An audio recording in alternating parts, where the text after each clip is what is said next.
think word's got around Sydney that something's happening here. Jessica Watson, you don't see this every day, on her way back and very close now to the finish line. The 7 p.m. project on Monday night will feature Jessie Martin talking to Jessica Watson.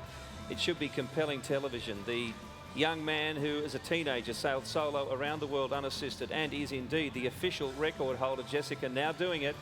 It won't be an official record. They don't acknowledge it for people under 18 anymore, but it will still be a grand achievement. It doesn't really matter what you call it. It's big. There is the Prime Minister, Kat. Bill, you know it's a big event when the Prime Minister turns up. He's been joined there with his wife, Therese, and of course the New South Wales Premier, Kristina Keneally, who is with her young boys as well. So no doubt Jessica is going to be quite impressed that we've not only got thousands around here to greet her, but our dignitaries as well, the Prime Minister and the New South Wales Premier. Well, Jessie Martin's a proud Victorian. He's had a big hand in this. Of course, Jessica Watson is a Queenslander. They're welcoming her to Sydney. This is very much an Australian event, even though Sydney is the most amazing place to celebrate this achievement. It is very much an Australian achievement, and collectively we welcome Jessica home very soon. In the meantime, Hugh Rimmington back on the water.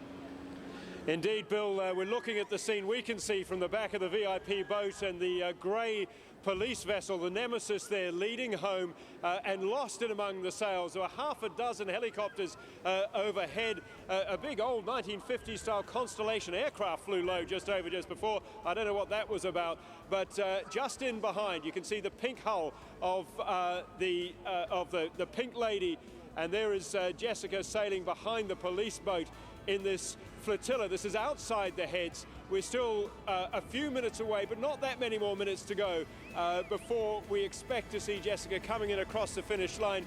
She may be able to do it on this tack. She may have to throw in just one last one to get straighten up to get across the line. But this is it, the climax of it all coming up. And just look at that scene across the water, Bill.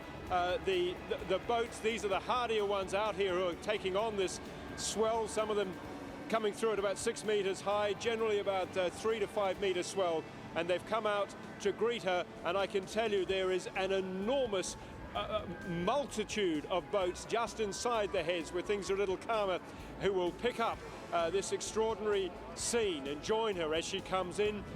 We are waiting, we are gearing up now. We've got the harbour master beside me, Captain Steve Young, the man who will blow the hooter to declare that this is all over. Steve, I know you're watching this as we're watching this. You have a small hand in this historical event, nevertheless you have a hand. How are you feeling right now? A very small one. I saw her leave and I'm seeing her back. It's great. It's a fantastic sight out here. It's been a bit bouncy for the last hour or so, but it's been well worth the wait. Absolutely. You came from Southampton. You've only been here for 9 months. In fact, one of the first jobs you had here was to see Jessica off on this journey.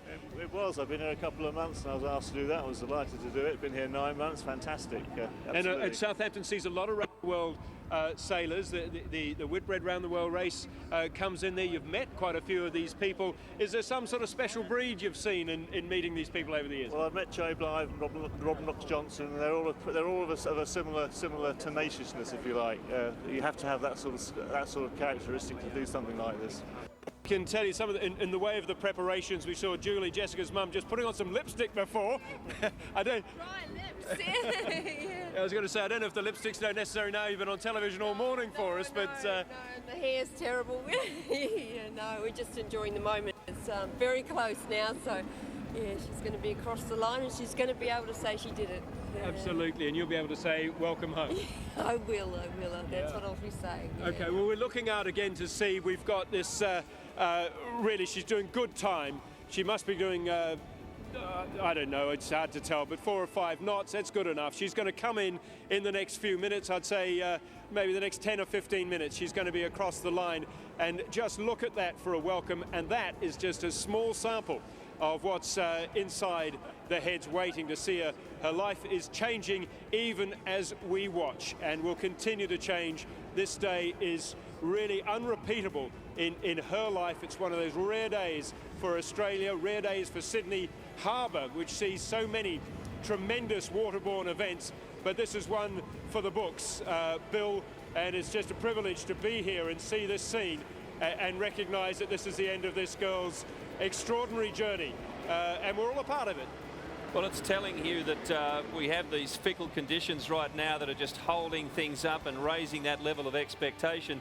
Since Joshua Slocum became the first person to sail solo around the world in the 1890s, every journey, whether it's assisted or unassisted, has been completely different. The ocean will throw at you different conditions, and every one of those achievements is to be celebrated, no matter what you want to call it at the time. Now, Bill, as we just heard from Hugh, it looks like we're 10 or 15 minutes off from Jessica crossing that finishing line. 210 days at the sea, 23,000 nautical miles. But her journey doesn't end just there. There's a little bit to go through from the heads coming up here to join us. She'll, of course, have customs step in and say good day. They'll be on the boat, and they have to stamp the passport, and they will make a quick inspection. Then we'll get Jessie Martin and Mike Perham on the boat with Jessica, and you and we will be able to listen to that conversation as they make their way down the harbour to the steps as quickly as possible. Jessie Martin, if you didn't catch that conversation, has mentioned that they will try and do it under sail if they can and get here as quickly as possible for all the spectators and people around Australia, indeed the world, who want to see this thing come to its rightful conclusion. Sandra Sully will be here for the official reception on the stage. Hugh.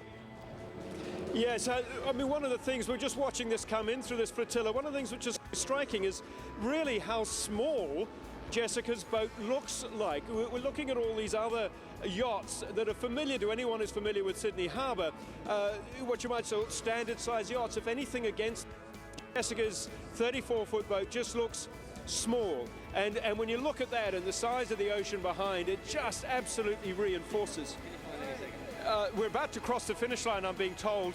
It should be coming up, I would say, in the next 60 seconds. We're looking to see the hooter. Is the hooter ready? Yeah, We're getting the hooter, I'm told, out, close to go. But there she is. She's almost lost now in the scene of all these other boats. sort of facing this way, yeah? I need to see you. The hooter, in fact, is... She's not quite there yet, I'm being told by Steve. Is this the hooter, Steve? The hooter. The hooter, in fact, is a very undramatic piece of gear after all of that. It looks like a party hooter. So there it is. He's got it in his hands, but that'll be good enough. And when you hear Steve blow that, that's when the show, one part of the show is over and another one begins.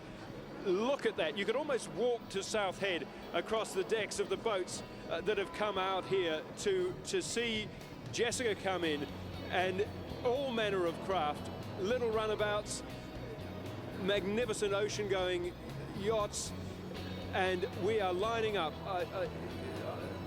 I've lost sight of her, in fact, in all of that, but she has to be within 100 metres, probably less now, of crossing. When she... Hang on, Steve, just explain it to me. Past the stern of the fire tug, that's the line. All right, you just heard that. We can see coming into it the orange and yellow Sydney Ports Corporation tug. When she crosses the stern of that, she will be home. And if you can see her in there, with the Ella sign, the pink Ella on the sails, the pink hull occasionally rising on the tops of the swells, and it'll be home time, I would say, in about 10 seconds from now. 10 or 15, just she'll catch the next wave and just surf it up a little bit longer. He's got the hooter to the lips. Here we go.